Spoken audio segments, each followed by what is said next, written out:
yéen kaay ak la ñu xëyee Chérif dañ koy doore ak l'observateur à la une Adji Sarr Ousmane Sonko mbiram Sweet Beauté. Sweet Beauté ak ay audition yu bees Sidi Mouhamed Mbaye ak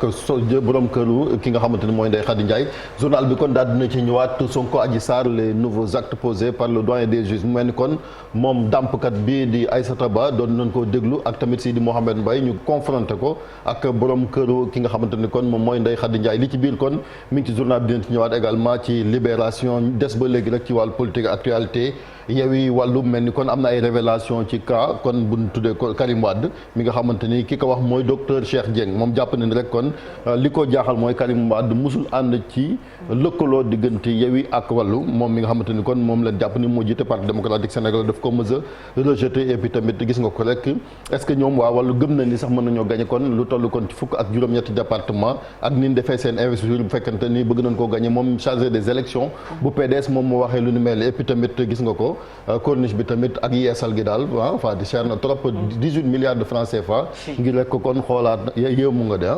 waaw soppi xar kanam gi 18 milliards 18 milliards de ci corniche journal l'Observateur daal dina ci et puis tamit incendie criminel li ñu ngi ko doon àtte ci tribunal muy lu doy waar gis nga ko koo xamante ni kon dafa mere woon rek borom këram daal di taal kër ga gis nga ko ba ñaari gone daal ci ñàkk seen bakkan journal bee gisee lu nu mel et puis tamit information baa ngi nii li mu lëmbe àddina bi fan yi muy Idrissa Gana Gueye mel ni kon fédération sénégalaise bu football tamit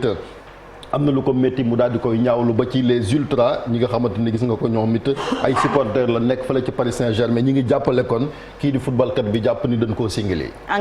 enquête ñëw ci ouverture 14e édition biennale de Dakar wala Dakar kon mi ngi noonu kon Dakar mooy capitale art ak gis nga ko tableau bu rafet bi président Macky Sall kon moom moo jiitee ndaje mi ak entreprise tamit daal na leen di woo rek ñu dugal seen loxo rawatina kon secteur privé bi ci liy jëmmal art fii ci Sénégal et puis tamit Indafa moom mooy li nga xamante ni mooy thème ren bi ñëwaat na ci et puis le ministre de l'intérieur bi nga xamante ni moom it génn na di répondre rek Ousmane Sonko ginnaaw kon bi mu attaqué société civile bi ak direction générale des élections ci jamono jooju tamit kii moom du mooy na équipe nationale bu Sénégal muy Boubacar Camara Didier Deschamps kon dafa mel ni daal dinay suuf ki nga xamante ni mooy Aliou Cissé mi ci tegoon xelam. aywa ñu dem ci le quotidien. ñëw ba léegi rek ci contingent Sénégal bi nga xamante ni kon tere nañ ko mu daal di dugg fële ca Mali dans le cadre kon de la MINUSMA Goïta moom mi nga xamante ni kon mooy président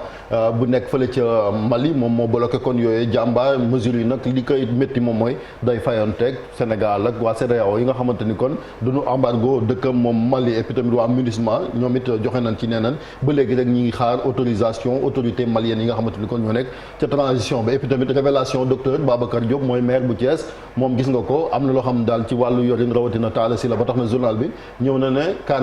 taala carbure fort carbure nag mooy carburant ba ndax nee nañ taala la mu jëfandikoo ci carburant toll na ci 70 millions yoo xamante ni mënu ko justifier ci jamono jooju promotion culture président Macky Sall mi nga xamante ni kon mi ngi invité rek gis nga ko te ay mécènes ñu dugal seen loxo ci li nga xamante ni mooy aar bi tàngoor bi dans le nord et puis tamit gis nga ko lii tamit ñu taxawaat ci muy en filigrane affaire Idrissa Gana Gueye la France sacrifie Voltaire au LGBT Voltaire am na lu mu waxoon nag ci wàllu liberté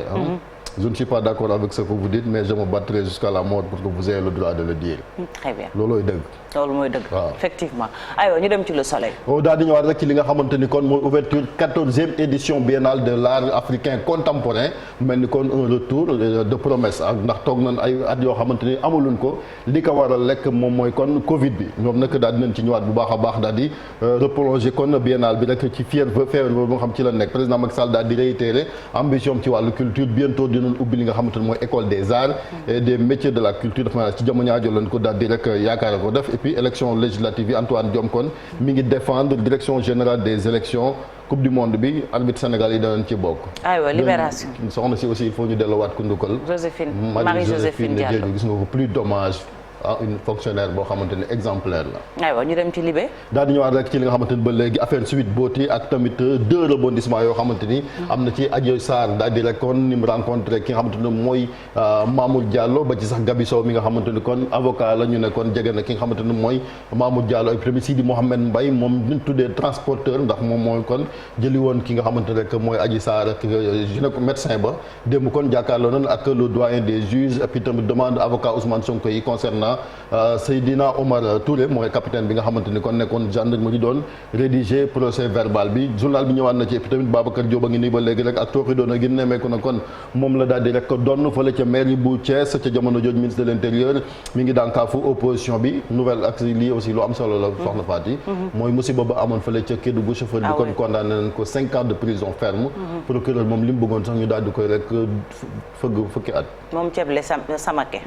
aywa ñu dem ci la tribune. Guy Marius Sagna ak Bougane Gueye Dany kon ànd na rek ngir teg benn plateforme de lutte boo xamante ni ginnaaw kon ñoom waa gëm sa bopp bi ñu daal di rek rejeté seen candidature ci élection législative yi jëm ci wàllu parrainage démb kon moom Bougane moo demoon ca siège bu FRAPP ca jamono jooju kon retour délestage ci courant yi xuy xamat gi daal dinay continuer waat fii ci Sénégal député yi nga xamante ni kon muy Sall ak Biaye ñu daal di leen di condamné kii di Cheikh Dieng ca Parti démocratique sénégalais mi ngi réglé ay comptam ak Karim Wade ak tamit Lamine Thiam mi nga xamante ni kon moom mooy seen mandataire ci jamono jooju waa ànd sàmm jikko yi moom ñi ngi bëgg rek ñu daal di boycotté ay produits français ginnaaw kon bi ñu jàppale ki nga xamante ni mooy Idrissa Gana Gueye. Walf Quotidien. Walf Quotidien daal di ñëwaat ba léegi rek soutien Idrissa Gana Gueye mel ni kon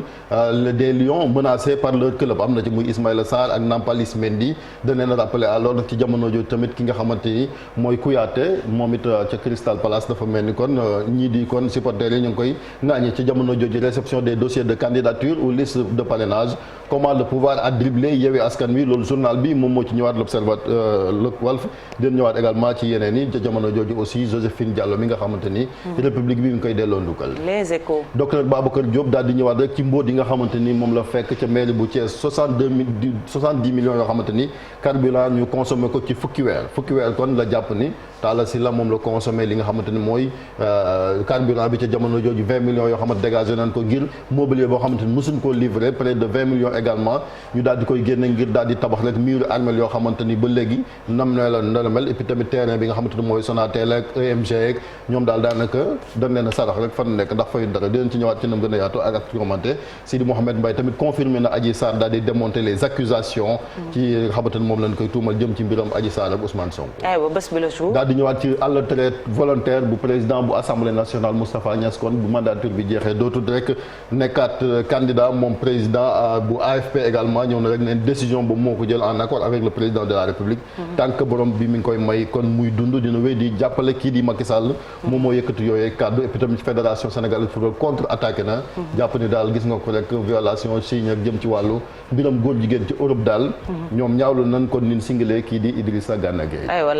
ba léegi docteur Babacar Diop a ngi noonu kon expose gis nga ko rek li nga xamante ni mooy kafaaru Talla Sylla ñi nga xamante ni kon moom la yore woon kër googu di rek mairie bu Thiès et puis retour ci délestage tamit gis nga ko nemee ko noonu ko ba gis nga ko ñi ay jàngkat lan dafa mel ni sondal lan taal aywa ñu dem ci Vox Pop. Babacar Diop ba léegi rek débusqué na kon scandale à la mairie de Thiès mu mel ni rapport d'audit boo xamante ni dana accablant contre l'équipe sortante démb kon la doon rek wax ak askanu Thiès ak sénégalais yi lam fekk ca mairie ba gis nga ko chiffre yaa ngi noonu di ñëwaat yaatal ko ministre de l'intérieur kon mi ngi rek sermonné di yedd ki nga xamante ni kon mooy Ousmane Sonko assemblée nationale perd na secrétaire général am poste depuis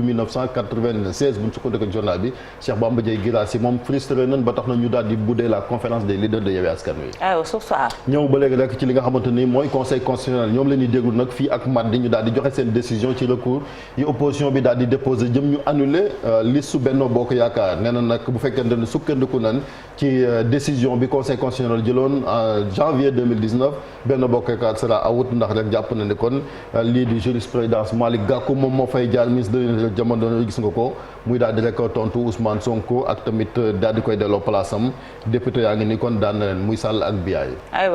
Antoine Diome avocat de la direction générale des élections ak société civile moom la journal bi daal di waxee ka Idrissa Gana Gueye am na éditorial boo xamante ne gis nga ko rek Khadiyatoula Fall daal dina ko def muy professeur émérite des universités nee na les excès des gis nga ko rek approche inclusiviste gon moom la daal di rek wax kii daal di wax ñaawlu la nga xamante ne moom moo xew fële ca France. Sud Quotidien. Biaye ak Sall ñu daal di leen di condamné ginnaaw rek kon démb muy procès faux passeport diplomatique fële ca assemblée nationale. Record. Deschamps daal di rek court-circuité maanaam ni ñu ko doon waxee suufu na bu baax a baax kii di Aliou Cissé ndax kii di Boubacar Kamara nekk ca Marseille moom it yaakaaroon day ñëw équipe nationale démb kon waa France daal di nañ koy woo muy def na débat nag fa li nga xamante ne moom mooy France xam na sama gars yi ci wàllu tàggat yaram dinañ ca ñëwaat xool choix ki nga xamante ni rek moom mooy Boubacar Kamara Fati aywa stade te jamono jooju muy ki nga xamante ni rek mooy kii di sunu kii Barcelone dafa mel ni moom mi di Kalidou Koulibaly yaakaar na ni daal mën naa dem Barcelone cette fois-ci wala Paris Saint-Germain waaw Paris débat baa ngi noonu kon fu la nga xamante ni mooy sunu international bi ndax chaque année rek moom bu mercato jotee ñu annoncé ko mais cette fois-ci xëy na boo dina jógee Napoli et puis tamit deux Sénégalais yi nga xamante ni stratosphérique muy icône mondiale Sadio Mané la ak kii di Edouard Mendy sa waa ji Mbappé moom nee na dimanche lay wax kon baax na en attendant wala mu firi leen en attendant ñu dem ci sunu lamb ngi noonu ak tamit victoire yi nga xamante ni rek ñoo propulsé kii di Eumeu Sène au sommet bokk na ci Balla Gaye ak Gris Bordeaux yi nga xamante daal ñoom ñaar ku ci nekk rek waaw fu mu leen fekk kon tëral leen aywa mu mel ni yenn kaay yi buur na ñaareelu pàcc bi di nga ñëwaat Chérif Malick Thiandoum actu commenté bi muy la xew ca Thiès docteur Babacar Diop di maire ba fa wuutu Talla Sylla mu mel ni génn na ay mbootu Talla Sylla du sunuy kàddu yenn kaay yi ñoo ko xëy xamle waaw yéenekaay yi ñoo ko koy xëy xamle parce que docteur Babacar Diop ginnaaw bi mu jëlee mairie bi ñetti weer ak léegi def nañu li nga xam ni moo di audit bi nag li mu génne jaaxal nañu bëri ndax ku xam Talla Sylla xam conviction yi nga xam ni moom lay doxee buñ la ne wuruj ak njuuj njaaj am na ci gestion dina la xaw a jaaxal mais nag lu ci munti am moo di ni li ci ëpp maanaam ci wàllu accusation yi mooy d'abord ci wàllu ay contrat yu nga xam ne mairie bi am na ko ak ay nit yu nga xam ne kenn mën leen a gis muy ay contrat fictif commandé ay chaise ak ay mobilier yu ni mel mais boo demee ba ca biir dara duggul ci biir mairie bi beneen bi ci des muy mbirum carburant bi 70 millions en 10 mois loolu yi tamit bokk na ci li nga xam ne moom la audit bi wala moom la docteur Babacar Diop wax beneen bi nga xam ne moom lañ ci remarqué aussi moo di nii ci wàllu employé yi yokk na yokk gu jéggi dayo ba masse salariale bi mujj na yi tamit egg ci proportion yu xaw a doy waar l'un dans l'autre dafay xaw a jaaxal ñu bëri bu fekkee ni dañu jiiñ baaraamu tuuma ki nga xam ne moo fi nekkoon Talla Sylla ndax fépp fu mu mus a jaar digganteem ak xaalis ku ne xam na ni musul nekk lu nga xam ne am daray àdduna daal gisuñu Talla Sylla ci fi mu jaar moo xam assemblée nationale ak fu mu mënti jaar mu am odeur de kii ak xaalis donc musul am problème yooyu dafa bureau ba sax ak basang ba sax loolu la doon wane ci wàllu humilité ci humilité bureau bi ni mu mel daray àdduna safu ko ba mus naa waxtaan ak moom ci wàllu ay terrain yu mel noonu mu ne ma mbirum terrain Malick ma ne mu ne ma suuf benn laa ci lijjanti mooy bàmmeel bi nga xam ni ca lañ ma war a dugal mais bu dul loolu mbirum suuf xaw ma ci dara du ma ko lijjanti du ma ko toppatoo donc nit bu mel noonu bu ñu toogee tey ay mbóotam ñu sulli ko wax ni gestion bi nga xam ni moom la doon def à la tête de la mairie de Thiès dafa nekk gestion bu doy waar ay luubal am na ci ay wuruj am na ci loolu daañu xool fan la war nañ di mujjee ki gëtam mais je sais que comme moi beaucoup de Sénégalais am nañu surprise ci tuuma yooyu ñu gàll ci ndoddu Talla Sylla. Très bien, Chérif. waaw il faut saluer déjà l'exercice de transparence bi nga xamante ne docteur Babacar Diop def na ko ndax je pense que boo nekkee ak say naw la ñu dénk la. nga ñëw toog ab diir gëstu xool war ngaa def état des lieux wax li nga fi fekk. ak tamit ëllëg booy génn it nga ne lii laa fekkoon lii laa fi baal loolu moom ci wàllu état noonu la war a sax doxee. maintenant nag fii ci Sénégal moom am na loo xam ne sax du lu bees maanaam suñ maire yi moom ni neen yoree maanaam scandale la fii moom normalement bu doon justice day def liggéeyam bët bu set.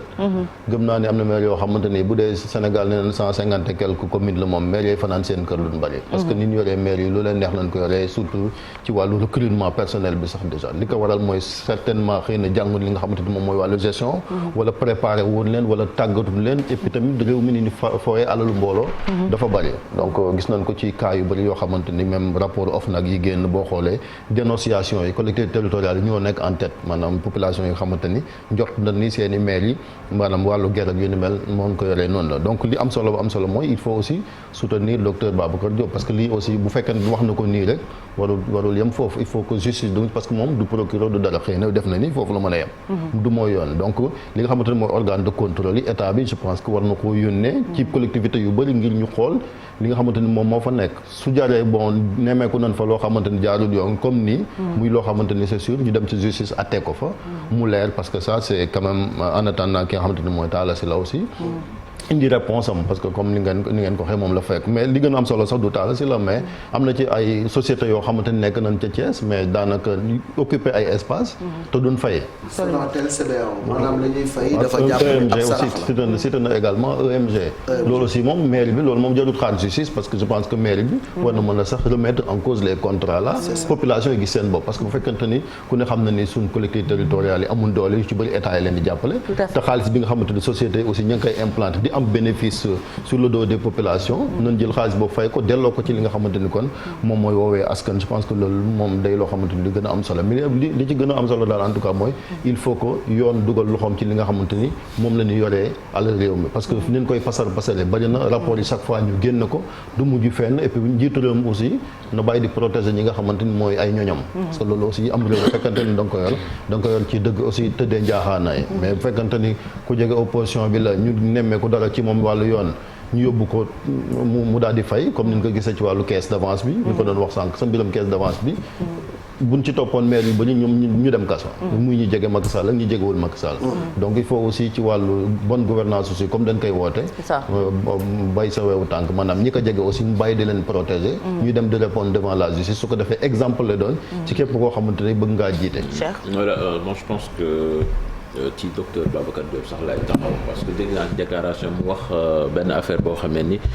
certains peuvent assimiler cela du populisme c'est vrai mais lu mat a bàyyi xel la parce que nee na dañ ko jox oto bu jar 40 millions mu ne du ko jël parce que mënul fekk mairie bi ak askan wi ci état d'indigence bu ni mel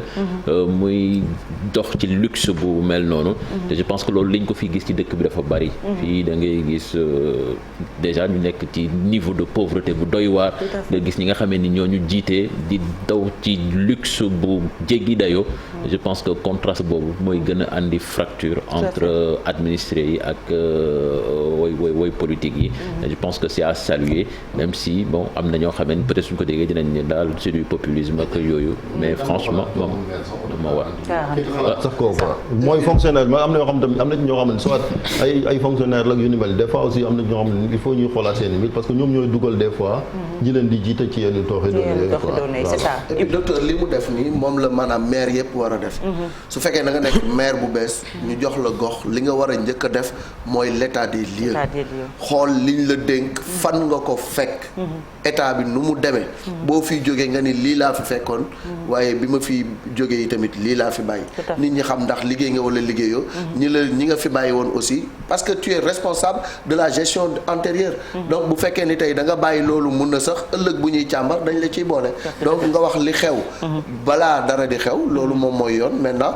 Talla Sylla am na droit de réponse dina indi xëy na ay leeral ci tuuma yi ñu ngaan ci looso parce que loolu bett nañu bari. c'est ça Ibou soxna Faty parce que Malick wax na lépp dama gis ne valeur bi nga xamante ne